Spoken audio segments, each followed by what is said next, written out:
បាទព័ត៌មានពីដំបូងនេះទៅមុនបងប្អូនតាក់ទងនឹងរឿងដែលថៃកាន់តែសម្រុករាយបន្លាលួសរំលោភដីខ្មែរឯខ្មែរឯងនេះទៅវិញនាំគ្នាឆ្លោះគ្នាឡែរឿងសិទ្ធិប្តឹងថៃទៅតុលាការព្រំប្រទានអន្តរជាតិមើលទៅដូចជាអត់អូសរំលងសោះម្ដងហ្នឹងថៃគឺថាសម្រុកធ្វើម៉េចពឺតឲ្យតែមកឈ្នះដៃដើម្បីបានដីខ្មែរថែមទៀតព្រោះដឹងថាខ្មែរកំពុងតែបែកបាក់គ្នាខ្លាំងបែបនេះវាគ្មានឱកាសណាដែលយកដីខ្មែរបានលឿននឹងប្រសើរជាងពេលនឹងទៀតទេព្រោះធម្មតាដូចខ្ញុំបានជម្រាបម្ដងហើយម្ដងទៀតថាឆ្លោះគ្នាក្នុងសង្គមគ្រួសារដូចស្រាតកាយាបង្ហាញញាតឆ្លោះគ្នាក្នុងសង្គមជាតិដូចលាតកំណប់ទ្របឲ្យចោលយកមកសេរីព្រោះអីយើងបែកគ្នាហើយគ្មាននរណាមកអង្គុយការពារទ្របអីទេព្រោះតែនៅតែឆ្លោះគ្នាឯងនៅតែវាយគ្នាឯងនៅតែ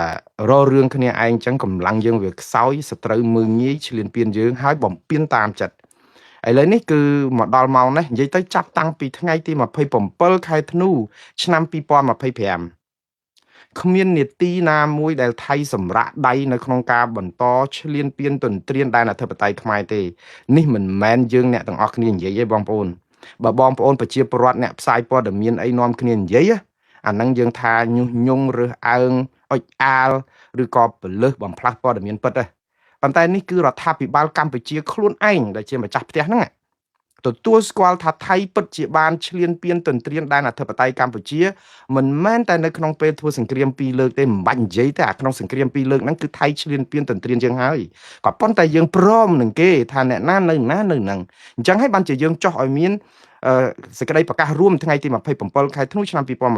2025ដែលមានលោកទាសីហាតំណាងឲ្យរដ្ឋមន្ត្រីក្រសួងការពារជាតិកម្ពុជាទៅចុះហត្ថលេខាជាមួយភាគីថៃមានលោកណាតភងណាផានិចដែលតំណាងឲ្យក្រសួងការពារជាតិថៃ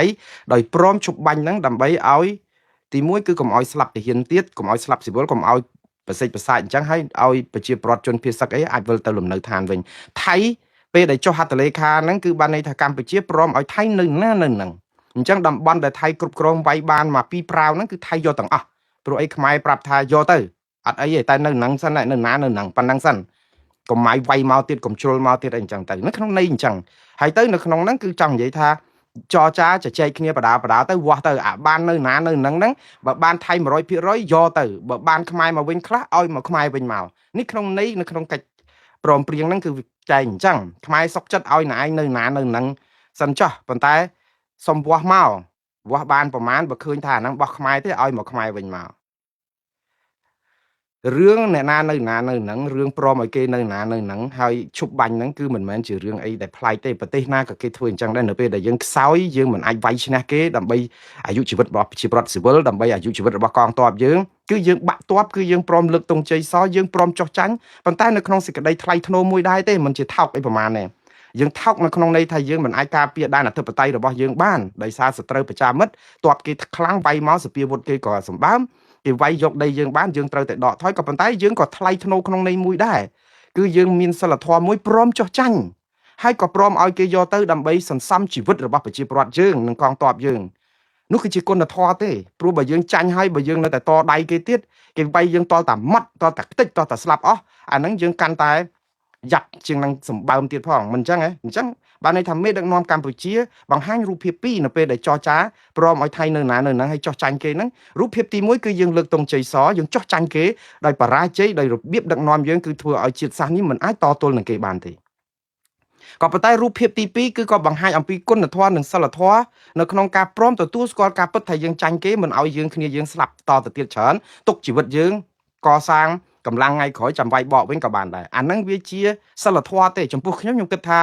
បើរដ្ឋាភិបាលកម្ពុជាទទួលស្គាល់ថាចោះចាញ់គេអត់អីទេ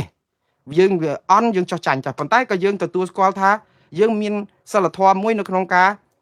តើចាញ់ក៏ចាញ់ចោះប៉ុន្តែដើម្បីសុខដុមរមនារបស់ប្រជាពលរដ្ឋយើងទប់ប៉ុណ្ណឹងសិនប៉ុន្តែប្រវត្តិសាស្ត្របានចែងឲ្យថាទី1គឺខ្មែរចាញ់ថៃ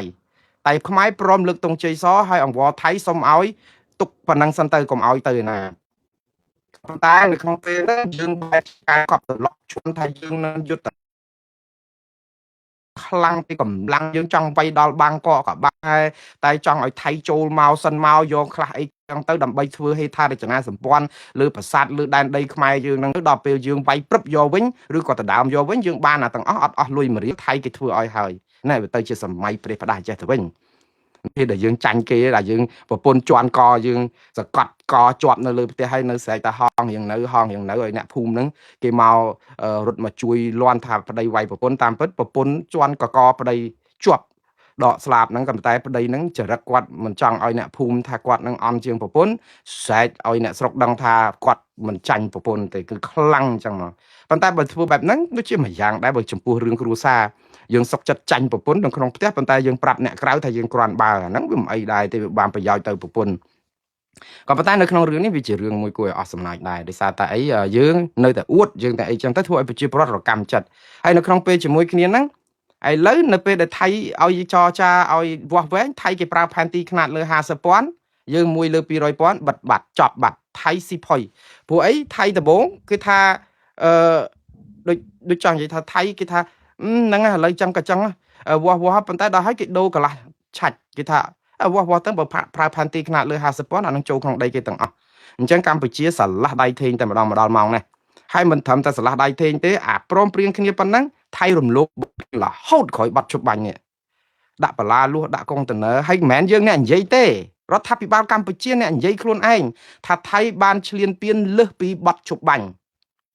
បំពេញតវ៉ាបដិសេធជំទាស់ជូនដំណឹងមិនទទួលស្គាល់ស្នើឲ្យដកថយនិយាយទៅគឺធ្វើជាង800លើកហើយតែថៃអត់មានបានស្ដាប់ទេគឺទៅត្រកឥឡូវថ្ងៃនេះគឺកាន់តែសម្រុករីបលាលួសកាន់តែជ្រៅទៀតគឺនៅថ្ងៃទី7ខែកក្កដានេះទាហានថៃរីបលាលួសជីកបលាយរំលោភយកដីខ្មែរនៅចន្លោះបកគោលព្រំដែនលេខ13និងបកគោលព្រំដែនលេខ14ណោះទៅដល់នោះទៀតហើយទៅភ្នំតាថងឯណាតំបន់អូស្មាច់ឯណាណោះខេត្តឧត្តរមានជ័យហើយបកគោលព្រំដែនទាំងហ្នឹងគឺបើតាមអ្នកដែលឃ្លាំមើលសង្គមដូចលោកអ៊ំសំអានអីក៏ថាជាបង្គោលសង់ថ្មីចាស់មិនមែនជាបង្គោលព្រំដែនដែលសាងសង់ពីសម័យបារាំងចន្លោះឆ្នាំ1919ដល់ឆ្នាំ1920ទេអស់ពីកន្លែងហ្នឹងឥឡូវនៅគ្រឿងចាក់យកទៅចែករាយបលាលួសបកគោលព្រំដែនហ្នឹងនៅអាតំបន់អូស្មាច់ហ្នឹងគឺមានតកតងនឹងរឿងដែលរដ្ឋាភិបាលកម្ពុជាខ្លួនឯងថ្ងៃហ្នឹងប្រកាសដំណឹងទៀតពេលដែលនាំ AOT អាស៊ានទៅហ្នឹងចុះទៅមើលអាព្រំដែននៅកំរៀងហ្នឹងអាព្រំបកគោល52ដល់59នេះនៅខេត្តបាត់ដំបងទៅភ្លាមចុះទៅទទួលស្គាល់ថាថៃគេធ្វើអាហ្នឹងនៅក្នុងដីគេគ្រាន់តែធ្វើមកគៀកហ្នឹងបង្គោលព្រំដែនរបស់ខ្មែរហើយធ្វើឲ្យខូចបង្គោលព្រំដែនមួយបាក់បែកបង្គោលព្រំដែនគាត់ថាបាក់បែកបង្គោលព្រំដែនប៉ុន្តែថាអាការសង់ហ្នឹងគឺគេសង់ក្នុងដីគេដោយឯកតោភាគីពុំមានការព្រមព្រៀងពីភាគីកម្ពុជាលោកអភិបាលខេត្តបាត់ដំបងប្រមាណអាទិត្យមុននិយាយថាអាហ្នឹងគេធ្វើក្នុងដីគេតែអញ្ចឹងតើយើងមានទៅតវ៉ាអីទៅចំទាស់អីកើតបើគេធ្វើក្នុងដីគេកុំឲ្យទៅប៉ះដីយើងហើយក្រសួងការបរទេសថាអាហ្នឹងមិនមែនទេរំពៀនចូលដីខ្មែរឥឡូវទៅមើលខ្លួនឯងក្រសួងរដ្ឋាភិបាលថ្នាក់លើហ្នឹងក៏ទទួលស្គាល់ដោយលោកសុកលូដែរថាដីហ្នឹងគឺថៃគេធ្វើនៅក្នុងដីគេទេគាត់ថាគៀកចូលនឹងលបងបកគោលព្រំដែនខ្មែរប៉ុន្តែហេតុអីបានជាថៃធ្វើក្នុងពេលដែលកម្ពុជាអត់ទាន់មានដំណោះស្រាយអីសោះយើងទៅអាចសង់លបងមិនបើពីរអ្នកនឹងឆ្លោះគ្នាអត់ទាន់ត្រូវគ្នាទៅសង់លបងបេតុងទៅទៀតលោកហើយបើលបងអាស័យអីគាត់រើប្រាវទៅបាននេះចាក់បេតុងគឺថៃមានបំណងគឺចាក់គ្រឹះយកតែម្ដងអង្គទៅជាបាយអត់មានមកតវ៉ាអីទាំងអស់វាអញ្ចឹងហើយរឿងនៅវាអញ្ចឹងហើយបងប្អូនអញ្ចឹងបានថារឿងនេះគឺឥឡូវរដ្ឋាភិបាលទទួលស្គាល់ខ្លួនឯងឥឡូវនិយាយពីរឿងដែលសម្រុករាយបលាលួសនៅអូស្មាច់មិញនៅបកគោលលេខ13ចន្លោះលេខ13 14ភ្នំតាថងនេះអ្នកខ្លាំមើលសង្គមអីសំបីតែលោកម៉ែណាតអីនៅដល់ន័រវេអីគាត់នៅតែបារម្ភគាត់ថារដ្ឋាភិបាលកម្ពុជាមិនត្រូវធ្វើវិធីសាស្ត្រតវ៉ាទៅភាគីថៃតាមរបៀបដដែលនោះទេគឺត្រូវពង្រឹងសមត្ថភាពត្រូវឲ្យមានយុទ្ធសាស្ត្ររឹងមាំនិងត្រូវដើរលើផ្លូវត្រូវដូចជាប្តឹងទៅតុលាការព្រំប្រទានអន្តរជាតិយុត្តិធម៌អន្តរជាតិអីចឹងទៅគាត់មានសារគាត់ 3-4 ចំណុចហ្នឹងរាល់តែដងតែតឡាការហ្នឹងគឺមួយតឡាការអន្តរជាតិហ្នឹងគឺជាជំរើសលំបងគេរហូតអ្នកណាក៏លើកទឹកចិត្តឲ្យធ្វើអញ្ចឹងដែរតែកម្ពុជាធ្វើដដែលហើយទៅរំពឹងថាបានលទ្ធផលថ្មីបងប្អូនដឹងថាពាក្យថាធ្វើដដែលហើយចង់បានលទ្ធផលថ្មីហ្នឹងជាទ្រឹស្ដីទស្សនវិជ្ជាទស្សនវិទូរបស់លោក Albert Einstein ក៏ថាមិនអីជាភាសាអង់គ្លេសបកប្រែជាភាសាខ្មែរមកថាការដែលធ្វើអ្វីក៏ដោយដដែលហើយរំពឹងថាចង់បានលទ្ធផលថ្មីគឺជាអំពើឈួតលីលាខ្ញុំអត់មានតែនិយាយថាយើងធ្វើឈួតលីលាខ្ញុំចង់និយាយថាពាក្យសុភាសិតគេហ្នឹងគឺគេមានចែងជាសកលមកអញ្ចឹងហើយគឺយើងធ្វើដដែលរំពឹងថាបានលទ្ធផលថ្មី គឺជាអំពើឈួតលីលាទៅវិញទេអញ្ចឹងទង្វើដែលធ្វើកន្លងមកហ្នឹងគឺរាយការណ៍តវ៉ាជំទាស់ថ្កោលទោសថៃដាក់លបងបលាលួសតវ៉ាជំទាស់ថ្កោលទោសមិនទទួលស្គាល់ថៃដាក់កុងតឺន័រតវ៉ាជំទាស់មិនទទួលស្គាល់ថៃជីកលេនដ្ឋានតវ៉ាជំទាស់ជូនដំណឹងបដិសេធថៃសង់លបងដាក់បេតុងតវ៉ាជំទាស់មិនទទួលស្គាល់ជូនដំណឹងសុំឲ្យដកថយថៃនាំភ្ញៀវមកសែនព្រេនពេញប្រាសាទខ្មែរតវ៉ាជំទាស់មិនទទួលស្គាល់ជូនដំណឹងបដិសេធដាច់អហង្ការថៃយកគ្រឿងចាក់រកគ្រឿងអីមក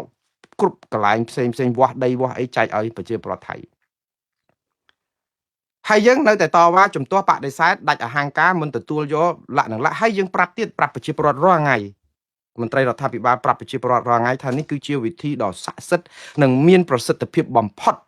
សម្រាប់តតាំងជាមួយនឹងថៃព្រោះនេះជាវិធីការទូតវិធីប្រើយន្តការការទូតយន្តការផ្លូវការយន្តការអន្តរជាតិយន្តការស្របច្បាប់ដែលរដ្ឋាភិបាលធ្វើអន្តរជាតិគាត់ធ្វើគ្រប់យ៉ាងអត់តែមួយគត់គឺប្តឹងថៃទៅតុលាការព្រហ្មទណ្ឌអន្តរជាតិនឹងមកខ្ញុំមិនដឹងថាយន្តការអន្តរជាតិគាត់ហ្នឹងគាត់ធ្វើហ្នឹងហេតុអីបានជាអន្តរជាតិមានទាំងអស់ម្លងយកតែអន្តរជាតិធំមួយទៅយកតែអន្តរជាតិទូចមួយយកមកប្រើរាល់ថ្ងៃអន្តរជាតិធំហ្នឹងគឺប្តឹងទៅតុលាការព្រហ្មទណ្ឌអន្តរជាតិធីបចោលហ្មងអត់និយាយហើយមកយកតែទូចហ្នឹងទៅទូងស្គរធ្លុះអស់ហើយដល់ពេលអញ្ចឹងទៅប្រជាពលរដ្ឋកើតជំងឺ stress